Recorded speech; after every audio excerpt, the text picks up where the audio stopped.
Fascinating how this thing is developing. I mean, this is a real firestorm that is gathering around the president right now. This is really reminiscent of President Nixon and the Watergate era.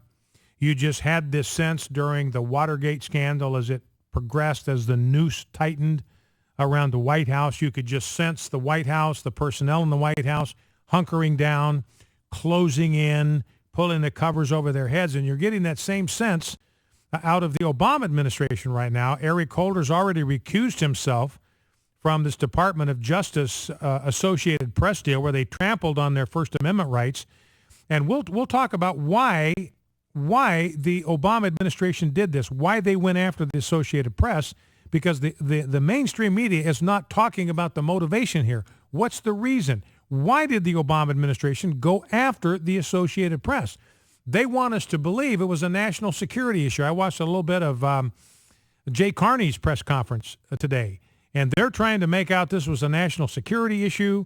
We want to have the press have the freedom to pursue journalism unfettered. I don't know how many times Jay Carney used the word unfettered in that press conference, but they're trying to argue that, hey, this is a national security issue. We just had to kind of get at the bottom of this because it threatened our national security. Nothing of the sort.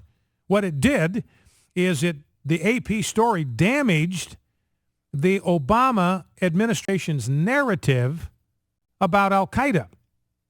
So you want to stay tuned as we talk about that. Now, the first thing I want to talk about in this Gosnell deal, and again, I did several interviews this morning on this topic, very fascinating to see, especially how CNN and others wanted to cover this thing. But one of the fascinating things, and Jeff, if I could bring you in for this, one of the fascinating things that we discovered, I just discovered it this morning, and Jeff, you buzzed me because you'd come across a story with the same information in it about the ideological makeup of this jury. So tell us what you found, what you and I talked about, and then I've got a soundbite I want to play. Yeah, very interesting. It seems as though that the makeup of the 12 jurors of the Gosnell trial, turns out 9 of them are actually pro-choice. And then there's 2 of them that are neither pro-choice or pro-life. They're just kind of neutral in the thing. So this is an amazing thing, ladies and gentlemen, when you think about this. Because I wondered about this at the time, but I thought that the court wouldn't ask these people where they stood on this issue for fear they'd be compromised, that the prosecution would exercise its right to dismiss a juror because they were pro-choice and therefore going to be inclined to acquit Gosnell. But they did inform the court where they were at, and 9 of them told the court, we're pro-choice. 2 of them said, well, we don't know. We're neither pro-choice nor pro-life. We're sort of in the middle somewhere. So that means at the most there was only 1 pro-life individual on this jury.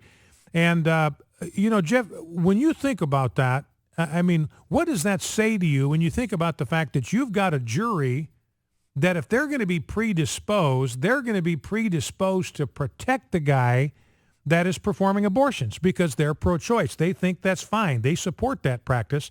So what do you make of the fact that 9 of the 12, maybe as many as 11 out of the 12, returned 3 first-degree murder convictions? Well, to give you some background on the jurors of the 7. We'll play that soundbite in just a second. But, Jeff, let me get your reaction on that.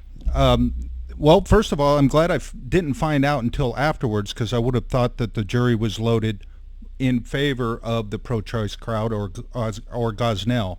But I think what it says is, well, the facts of this trial was very nauseating, to say the least. And so I think it really appeals more to the common sense of people that like to call themselves good.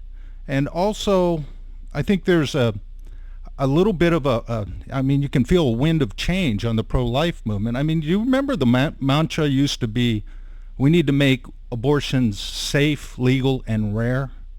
And now you start to wonder, why do they even need to make it rare if it's okay, in their minds? So, I mean, if it's a constitutional right, why do we want to make it rare? I mean, we don't want to make freedom of speech rare.